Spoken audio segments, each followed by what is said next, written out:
Okay, well, thanks to Rose for that introduction, and thanks for Zoe, Peter and Sharon for inviting me to give this lecture this evening, and thanks to all of you as well for turning out on what I realise is, a dark and cold night, increasingly close to Christmas.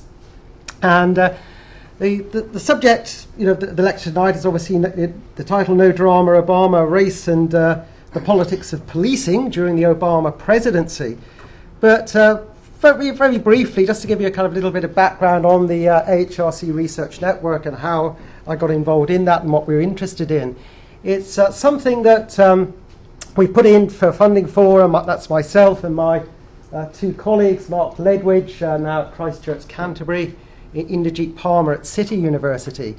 And the idea is that following Obama's election, we thought what would be a really interesting thing to do would be to actually monitor the events of his presidency as they actually unfolded, and have different speakers from different disciplines, history, politics, sociology, economics, and so on, really assessing his presidency as it progressed.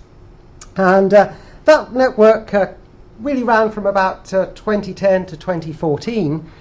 Partly the money ended then, but also, too, I think there was a more kind of serious reason why we wound things up at that point. The first thing was, as you can see, we had 7 research symposia events, a schools conference, that edited collection that Rose mentioned, and 8 public lectures and talks as well. So I guess we perhaps thought we've had everything to say that we wanted to say about Obama.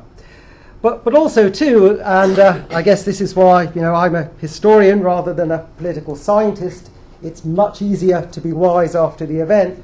Also, too, I think we probably thought that by the time President Obama got to midway through his second term of office, it's usually the case that second-term presidencies aren't as interesting as first-term presidencies. And we're probably all familiar with that phrase, a lamed-up president. Once you get in your last 2 years in office, everyone's really focusing on the succession, and the presidency tends to lose a lot of interest. What's significant, I guess, here is, of course, I think that's quite not the case with Obama. The events of recent years, particularly in relation to relationships between the police and African American communities, and Obama's changing challenges and responses to those, arguably make the last 2 years of his presidency 2 of the most interesting years of his presidency rather than the least interesting. Now, I guess at this point, on the subject of the public lectures and talks, I ought to sort of fess up slightly and admit that the last 3 times I've given a public lecture or talk on Obama, either the fates or the elements have really been against me. I gave one back at Edge Hill University, and it coincided with the heaviest snows of the winter. Then I went and gave a book launch at University College London, and that coincided with the 24-hour tube strike which paralysed the public transport network. And then following that, I gave one at the Rothmere American Institute in Oxford, and that coincided with the worst storms and gales of the winter. All the trains were cancelled. I didn't even get back home that night, and everybody else had lots of trouble too.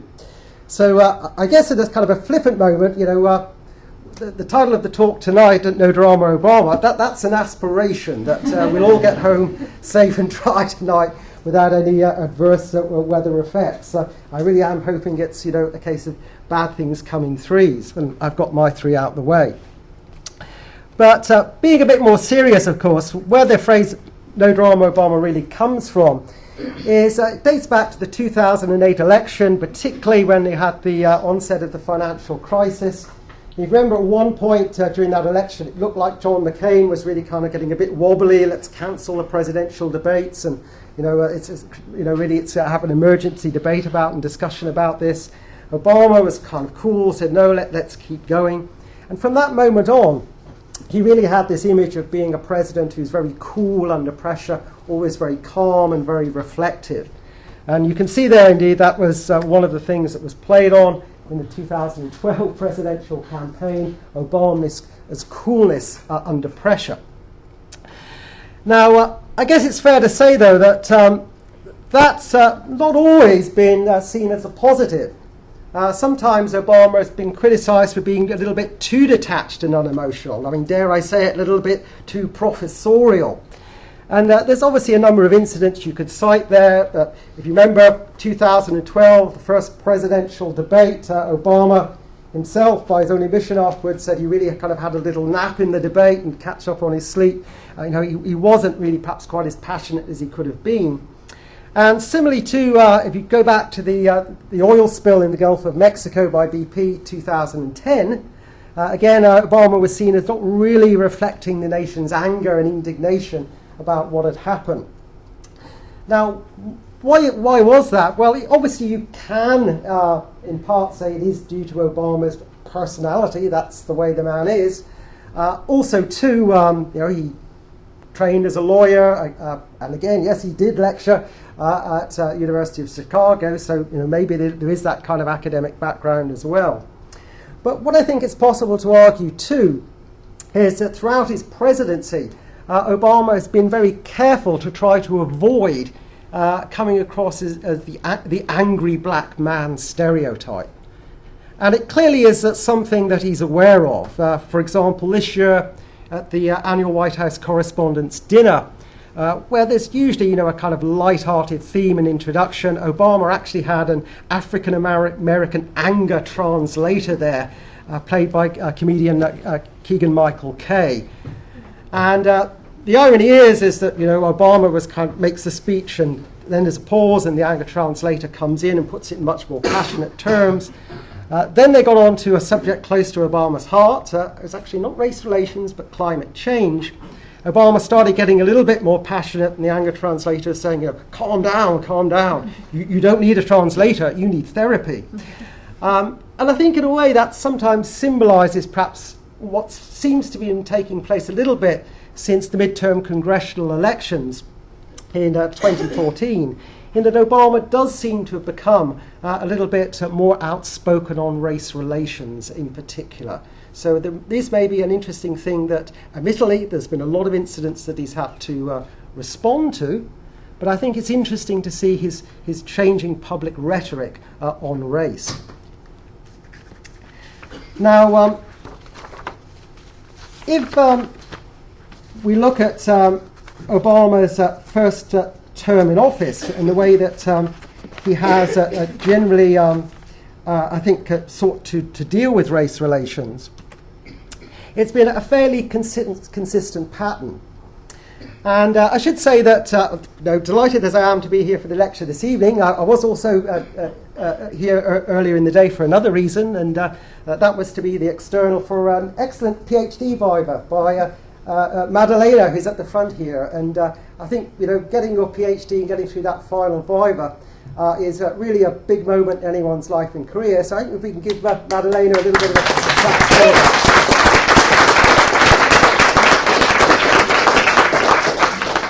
And one of the things that Madalena rightly pointed out, I think, in her PhD was that when Obama has been asked to deal with race relations, confronted with it, what he's often done is really to express racial issues in a very personal way, relating it to his own experience. So he often, for example, described himself as being one of the Joshua generation who came after the Moses generation, which was the generation of the civil rights activists of the 1950s and the 1960s.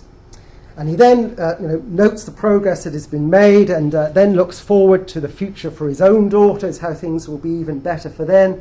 So things might not be perfect, but they are consistently getting better. And of course, this way of sort of personalising things in a way diffuses race relations or puts to one side wider issues. By putting it on a personal level, takes it away from the wider problems of institutionalised racism or racism embedded in society, and just makes it a matter of really individuals. And I guess that's certainly the case of one of the first significant race-related incidents in Obama's presidency, the so-called Gatesgate affair back in 2009, where the very prominent African-American historian Henry Louis Gates was arrested at his own home by a policeman sent to investigate an alleged break-in. The incident attracted national publicity when Obama was asked about it in a press conference, and he initially criticised the conduct of the officer as stupid.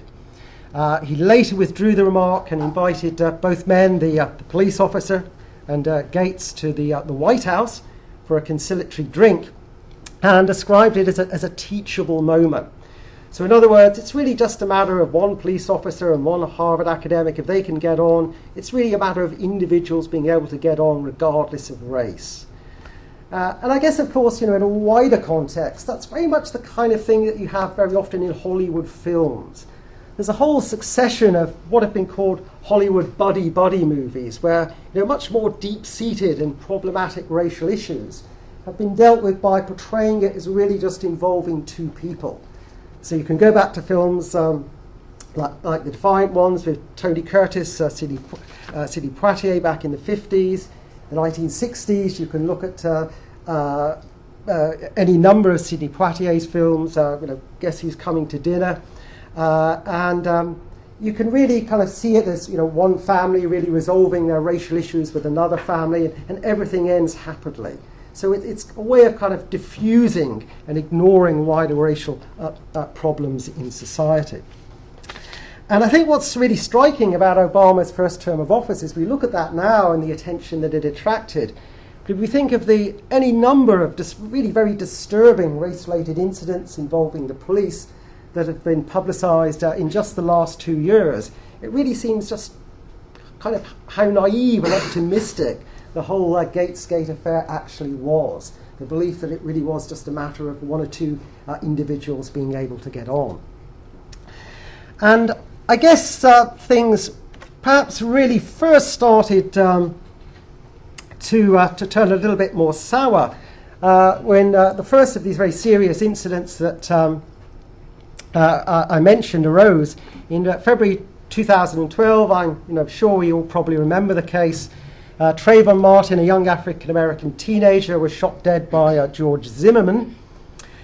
And even more controversially, Zimmerman was ultimately acquitted of murder by a Florida jury on grounds of self-defense, even though Trayvon, as you can see there, was unarmed and much smaller, much lighter than Zimmerman.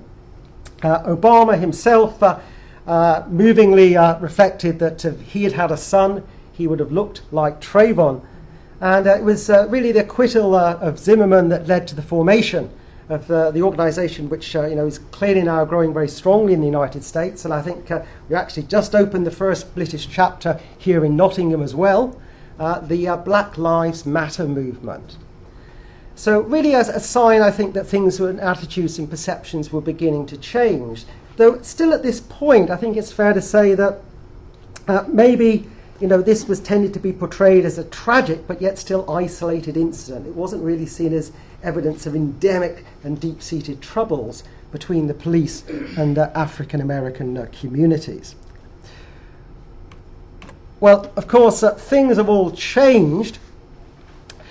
And really, if there was a key moment, it was, of course, the famous or infamous case of the shooting of Michael Brown, the young unarmed African-American teenager in Ferguson, Missouri, back in 2014.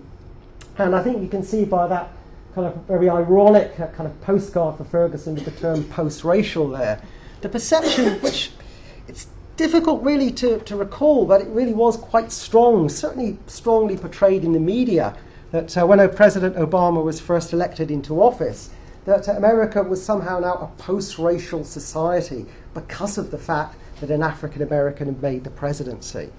And the Ferguson case really, I think, one of those things that highlighted the extent to which that was an illusion. And as you can see there, really a whole series of continuing problems in Ferguson as the last 12 months or so have unfolded. And what I think has also been inescapable, just by even a cursory perusal of the news headlines, is the extent to which actually any number of African American fatalities in very disturbing circumstances have been brought to light over the last couple of years. And you can see here, these are just some of the more high-profile ones, and we're probably familiar with all of those. Eric Garner, died after being choked to death in New York. Walter Scott, running away from a police officer in South Carolina and shot in the back, and any number of other disturbing cases. The most recent one, which was, really, I think the video was released just last night, so hopefully we will be able to get this one up.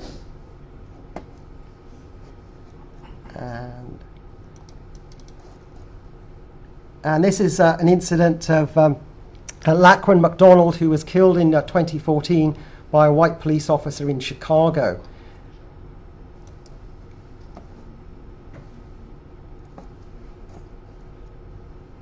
Let's see. Van Dyke has taken at least one step toward McDonald with his weapon drawn.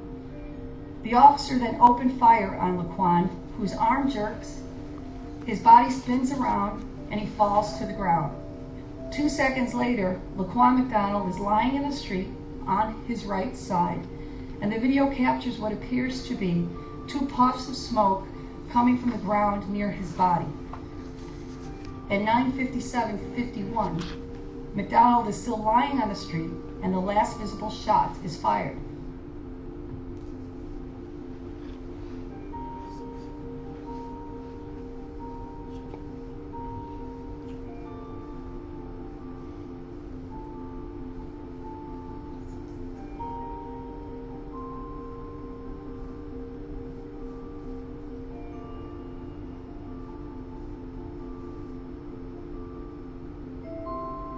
The first responding officer stated that they did not see the need to use force against McDonald.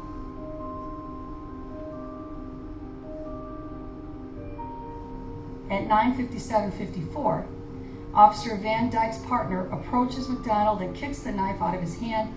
The knife, later recovered by police, had a 3-inch blade that folded into the handle. Officer Van Dyke's partner reported that there was a brief pause in the shots when he looked at Van Dyke and saw that he was preparing to reload his weapon.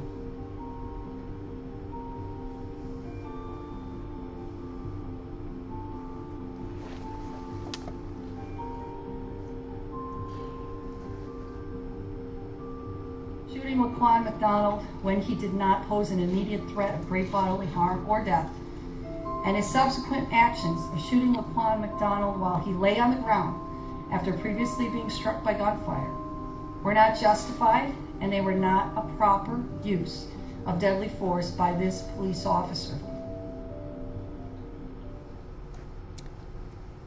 Okay, so I'll stop that one. So that's really, quite literally the latest in a whole series of incidents that was, that video was released only yesterday. And you can see there we've got incidents going down to May 2015, and if we come forward, you can see again a whole series of other very high-profile incidents, and you can see really just the disturbing number. I mean, these are just the cases that we've heard of. I mean, there's usually some reason why these have come to light. Often, as with the case in Chicago, it's simply because they've been caught on video camera or filmed, or someone on a mobile phone has taken the pictures, which obviously brings to mind the thought, what about the cases where that doesn't happen? Well, how many other cases are there, which don't really ever attract media attention? So the obvious question, I guess, is, what's going wrong? What are the causes of all of this? Well, I guess the first thing to remember is it's an obvious statement, but this isn't coming from nowhere. These aren't kind of a recent departure from previous good practice. We didn't really have that teachable post-racial America that Barack Obama was talking about back in 2008 or 9, or indeed any time before then. So there really is a long and a disturbing history of troubled relations between American police forces and African American communities. The very first book I ever wrote was back in 2000, a book called Black Civil Rights in America. I remember for that book I was looking at cases in the 1980s and 1990s, and you can see here really that this is a long and disturbing tradition. And indeed, ironically, right at the bottom there, you can see there was an investigation of the Cleveland Division of Police only last year. And in their own report, the Department of Justice report notes that actually just over 11 years before, there'd been a similar investigation which showed similar concerns, demanded similar reforms, but nothing had actually changed. So a very disturbing long-term pattern. But I think it is also possible to argue for a couple of reasons that things have actually got worse in recent years rather than better. And the first reason for that is that beginning really in New York City, back in the 1990s, America, as you can see, self-dubbed America's top cop, William Bratton, who became police commissioner for New York City, introduced a policy of zero tolerance, or a broken windows policy, as it's sometimes also known. And essentially that advocated really uncompromising enforcement of the law at all levels, even for the most minor offences. And the argument put forward was that if you do that, it will generate a respect for the law more widely, and it will put an end to serious crime as well. Now, it is true, reported levels of crime did, fall quite dramatically in New York City following that policy, and as a result, zero tolerance was adopted in a wide number of other American cities, including Baltimore and Minneapolis. And again, you've probably seen the story of yet another shooting, another African American arrested, shot, died in hospital there only within the last few days as well. And you can see why, I guess, the other cities took it on. The promise to get crime levels down. The problem with all of this is that it did come very much at a price. And you can see there, just in New York City alone, 1994 to 97, from his book, Lockdown America, Christian Parenti observed that complaints of police brutality rose by 62% in the city during that time. And the city also had to pay out more than $100 million in damages from police violence. So I think it's certainly possible to argue that the introduction of zero tolerance in cities across the United States was another factor that has led to these rising tensions and disturbing incidents of excessive use of police force. Another problem too, which is, I guess, a problem of the modern age, was highlighted by the Department of Justice investigation of the Ferguson Police Department. And what they found in Ferguson was that, I guess, since 2008, we all know about public service cutbacks and cutbacks to essential services like the police. That does put a lot of pressure on local town and city governments for funding. And in Ferguson, part of the problem wasn't just this very kind of aggressive police culture, but that the police were actually used as a form of revenue raising. Deliberately set targets to raise revenue on a yearly basis, which, as you can see, consistently go up over time. And what is particularly disturbing about that Ferguson report is, of course, it's not the wealthy, actually those who could most afford to pay, who were targeted as a result of this policy, but those who were the most vulnerable and least able to resist police abuses, in particularly, of course, members of the African American community. And it's worth having a look at, certainly at least some of the summary of the findings online, but if you do have a look at that Department of Justice investigation of Ferguson, it does make really a very disturbing reading. And you can see there, only 4 out of 54 officers in the police department were African American, despite the fact that African Americans made up 67% of the Ferguson's population. And again, you can see really African Americans consistently being targeted, singled out by members of the Ferguson police force. And you can see there the rather damning quotes, but I mean this is an official Department of Justice investigation. one you'd expect to use very measured, cautious, conservative language, but you can see really the rather damning conclusions that they came to about what was going on in Ferguson, Missouri. Now, that is, of course, bad enough, but as President Obama himself really has observed, it's not just a Ferguson problem, it's really a national problem, a problem that you could say similar things of police forces across the United States. And to cite that previous investigation that I mentioned a couple of slides earlier, you can see here that the Cleveland Department of Justice investigation again showed very disturbing findings. Police willingness to use excessive force in violation of the Fourth Amendment that supposedly protects individuals against seizure, personally or in terms of their property. And again, there's unnecessary, excessive use of deadly force, a whole range of very disturbing conclusions reached in that investigation.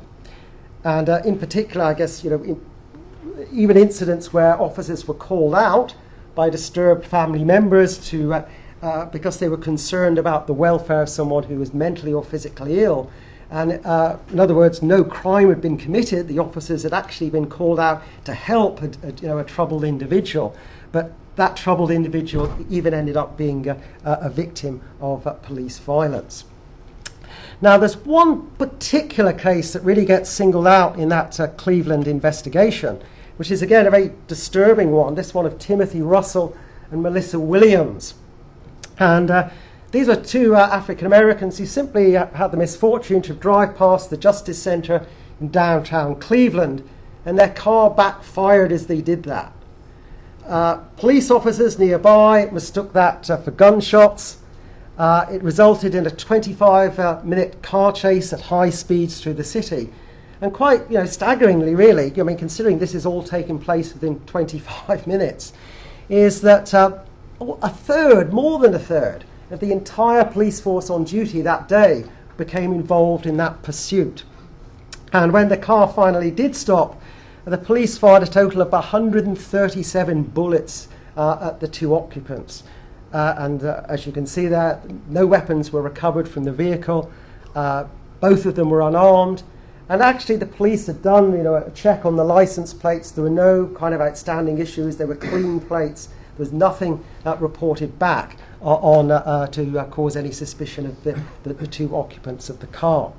And again, the police officer who fired the most shots was tried and acquitted of voluntary manslaughter. Now, when I was reading over the details of this case, it did occur to me that there was at least one very famous or very infamous precedent for such police action in American history. And that's this one. Back in 1934, Bonnie and Clyde police fired around about 150 shots at their car. They both got struck collectively about 50 times, which is the same as Timothy Russell and Melissa Williams, both killed by any number of bullet wounds. But of course, that's where really the similarity ends. Because whereas Timothy Russell and Melissa Williams were unarmed, Bonnie and Clyde had 12 guns, several thousand rounds of ammunition in the car. The Clyde Barrow gang had killed at least 15 people, many of whom had been police officers. And he was well known to have said that he was never going to allow himself to be taken alive. So disturbing as some of those and shocking as some of the images of the Bonnie and Clyde car are, you can to some extent understand the reasons for police action in that case. And also too, there are some other important differences. First of all, in the Bonnie and Clyde case, the police in the final shooting did take place in a remote rural area of Louisiana.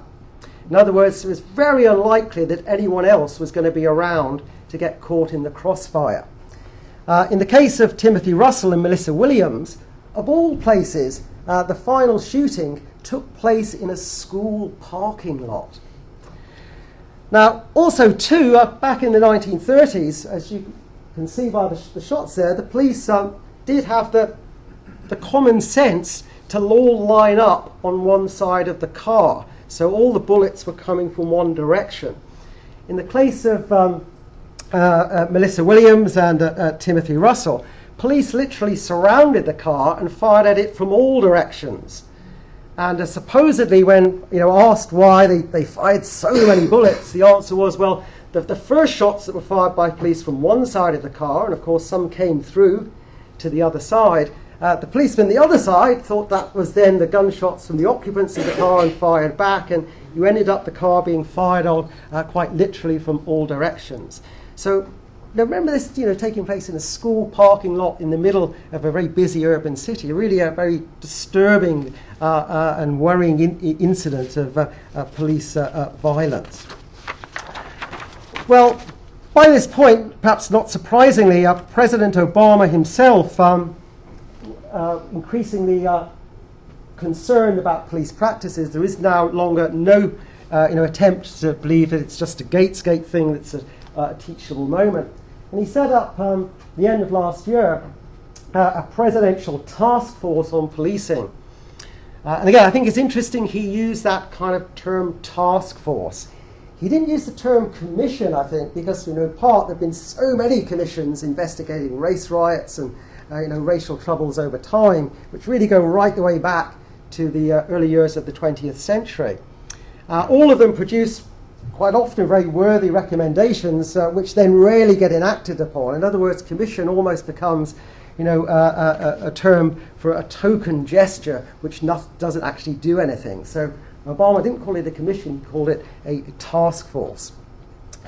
And you can see there that the task force really had two main recommendations. Firstly, that the president should set up a more sustained, this was quite a short one, only 6 months, a more sustained task force to investigate all areas of criminal justice.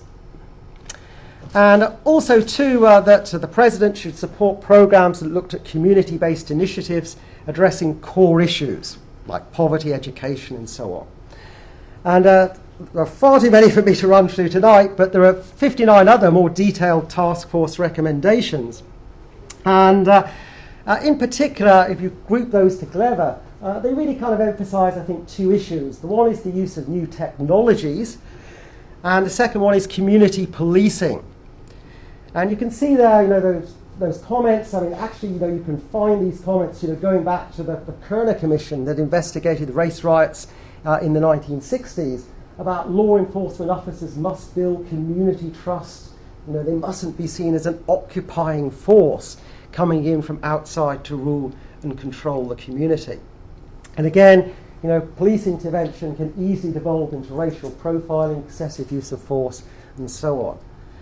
Now, of course, those are very worthy conclusions and very worthy issues. The kind of the problem with all of this, as you might see from the front cover of the book there, is the book is in the 6th edition. These are not new ideas, so the fact that the task force is still having to say them now in 2015, it shows the problem and the failure to implement these kinds of ideas and reforms when they've been suggested in the past. So perhaps, and again, you can see there that really just from the Kerner Commission, indicating the extent to which there is that parity.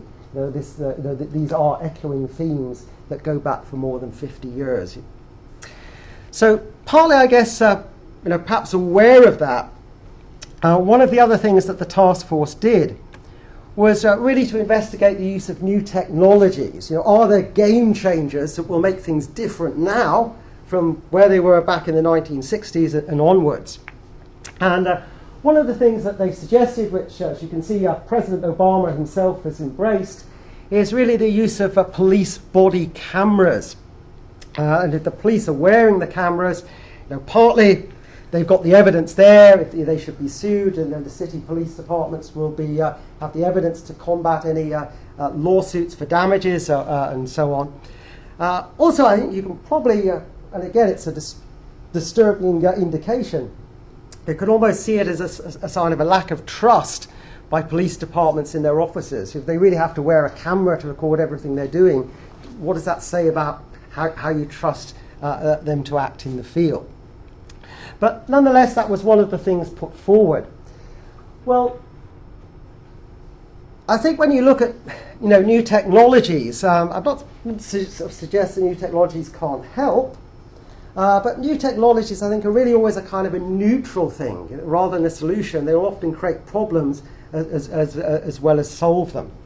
And ironically, if you actually go back to that Kerner report from the 1960s, the Kerner report in part blamed new technologies for the problems in American cities at that time. Policemen weren't walking the beat any longer, they were driving around in cars, which meant they didn't have the community relationships that they'd built up in previous generations, and that was part of the problem.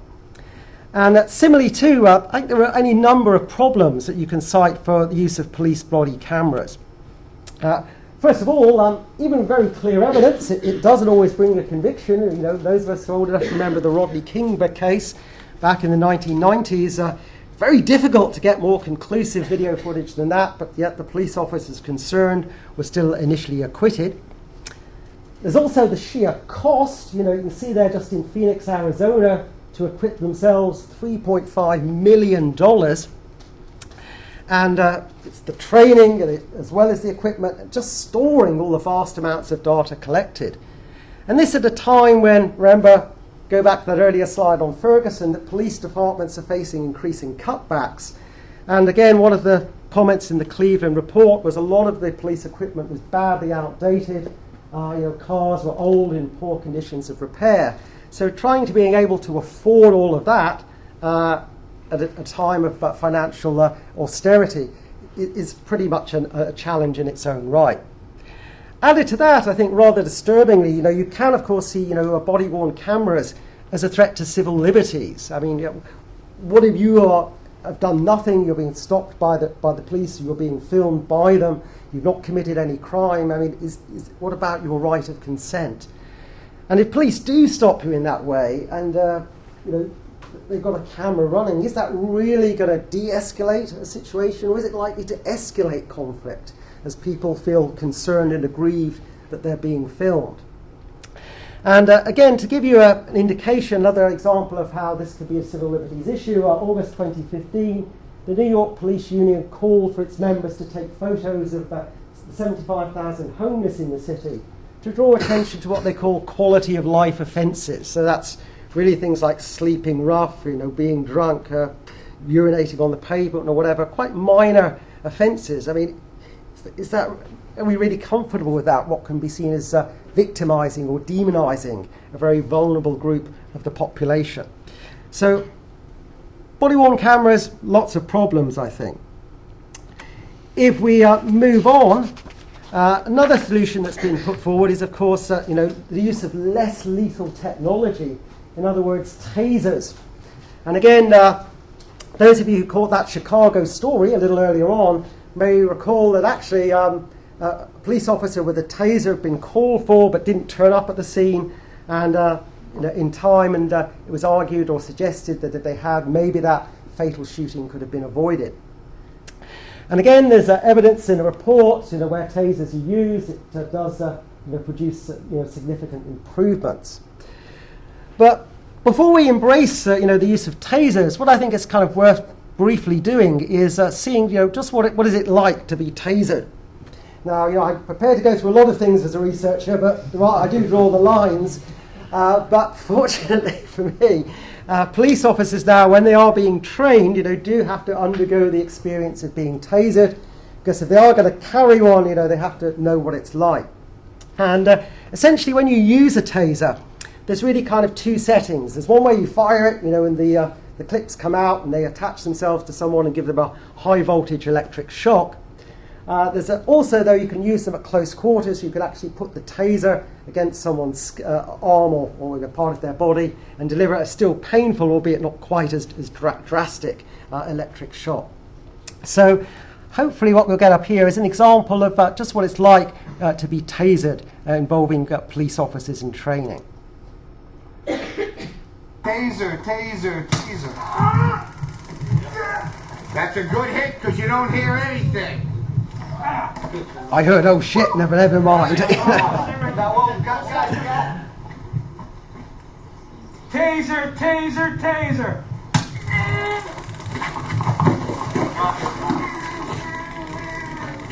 And that's the body contact one What are you below. doing, the calf? Wow. Good job. Taser, taser, taser. Then if I need to, see my body lock up. Taser, deploying taser.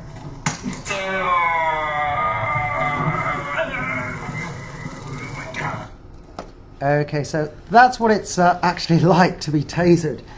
Now, rather disturbingly, you know, if you go on the internet, you will actually even find kind of what they regard as comic compilations, you know, the funniest taser moments. But actually, if you kind of look what being tasered involves, the Cleveland Department of Justice report there, you can see, so, you know, it's really quite traumatic experience. You know, the whole central nervous system is paralyzed, excruciating pain. You know, it's really, it might be less, you know, less lethal than shooting someone, but it's still quite painful. And it still can, of course, as you can see from the picture there, very often result in cases of serious injury or even death. And again, if you think about, you know, the reality of the situation, and if you think about the YouTube clip, well, first of all, these were, you know, young, fit police officers. They knew what was going to happen to them. They were all, you know, standing by crash mats. There were two people holding them up. And although you didn't see them, it's probably a safe bet that there was probably a couple of paramedics in the background somewhere, just in case anything did go wrong. If you're using tasers actually on the street and you hit someone with a taser, the first thing that they're going to do is they're likely to, you know, crash to the ground. There's any number of potentials for, you know, serious head injuries. You're probably going to be using it against people who may be frightened, not sure what's happening to them. And it's also used against people, you know, who are under the influence of drugs or alcohol or suffering mental health problems. So it's really can be a very frightening experience, and you can really see it as, you know, a serious violation of the Fourth Amendment to the US Constitution. And you can see there, you know, again in that Cleveland report, just some of the instances they cite of taser abuse. So you see there a suicidal death man who was actually, the police were called out to help him, ended up tasering him, and even one case where a patient was strapped into the back of an ambulance and was tasered because he was verbally abusing officers. So technology, you know, new technology is a double-sided coin. It can solve problems, but it can also lead to further problems and further abuses. Well, at this point, I guess I was kind of conscious when I was writing this, all of this sounds a little bit depressing, you know, it's a bit kind of grim. What are grounds for optimism? Well, by nature I am an optimist, so I think there are some grounds for optimism. So what are they? Well, first of all, I think, you know, the starting point is there is our recognition that, you know, this is not a Gatesgate, you know, post-racial society. There is awareness of the problem. So actually acknowledging the problem has to be surely the first step in addressing it. Secondly, too, there is a sign that President Obama is now prepared to be, in his last 2 years of office, he doesn't have to face being re-elected, is now prepared to speak out more forthright terms than he has done previously. Now, yes, you know, he's never going to be Malcolm X, but for President Obama, really addressing those issues, I think, in a more forthright way. And you can see that in those two quotes. So one from the Selma March earlier this year, and one from the Charleston eulogy, where you remember the African-American congregation, their pastor was shot by Dylan Roof, a Southern white racist. So Obama speaking out more and a greater willingness to recognize the problem, that's one positive. Another positive is that, you know, just to show that I'm not really a kind of anti-technology person, new technology can be a positive. And if you go back to the civil rights movement of the 50s and the 60s, one of the really significant departures was the development of network television, which meant that northern white audiences could actually see, you know, what was happening to African Americans in the South on the TV news in a way that they could not have done before. And that's certainly, you know, something that the civil rights activists were aware of, and that certainly played a significant part in highlighting the civil rights struggle. And I think you can argue that in some ways we're going for a similar technological revolution today. Now, the reason that there are all of these high-profile cases we've seen in the last year or two is it's not that there's suddenly something new and terrible happening that wasn't before, but it's rather that terrible things are happening, but they're being brought to public attention. Because as more and more Americans have smartphones, they can film police on duty. Any incident involving excessive use of police force can be posted online and circulated, literally within minutes. And indeed, the First Amendment to the Constitution, the one guaranteeing freedom of the press, freedom of speech, does give a constitutional right for citizens to film police officers in the exercise of their duties. So I think partly as a result of that, cases are being brought to the fore into the public, which wouldn't have done previously. Also, too, there have been a number of very high-profile legal actions, seeking redress. And although, of course, it doesn't bring back the lost family members, but with all of these kind of big settlements, and surely there are any number still in the pipeline, and with city authorities strapped for cash, it really is a very powerful incentive, at least if nothing else in financial terms, to improve police practices. And added to that as well, and again tying in with the new technology, we've also seen the emergence since 2012-13 of the Black Lives Matter movement, which, as you know from all the news reports that we see, is now really drawing attention, both in protests at the actual sites of police incidents, but also online and in social media, really drawing attention to issues of racial injustice, and in particular cases of African Americans killed by law enforcement officers or when held in police custody. And as the Black Lives Matter website says, this is not a moment, but a movement. So really drawing all of that together, I think I want to leave the kind of the last words there to Michelle Obama. And I think if you think about it, what have you got? Well, you have in Barack Obama a president who is clearly very charismatic, clearly has the ability, if he chooses to do so, to articulate African American grievances to wide audiences in a way that they will find non-threatening. You also have a revolution in media technology, this time smartphones as opposed to television, back in the 50s and 60s. You have legal struggles in the courtroom for justice and for recompense, combined with grassroots organisation on the streets. In other words, put all of those four things together, and you have many of the characteristics, many of the features that made the civil rights movement successful in achieving the gains that it did in the 1950s and in the 1960s. And as you can see there, I think Michelle Obama points out in her Tuskegee commencement address earlier this year, our history provides us with a better story, a better blueprint for how we can win. It teaches us that when we pull ourselves out of those lowest emotional depths and we channel our frustrations into studying and organising and banding together, then we can build ourselves and our communities up.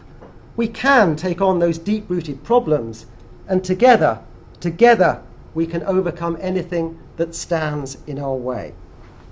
So an optimistic message on which to finish. Thank you.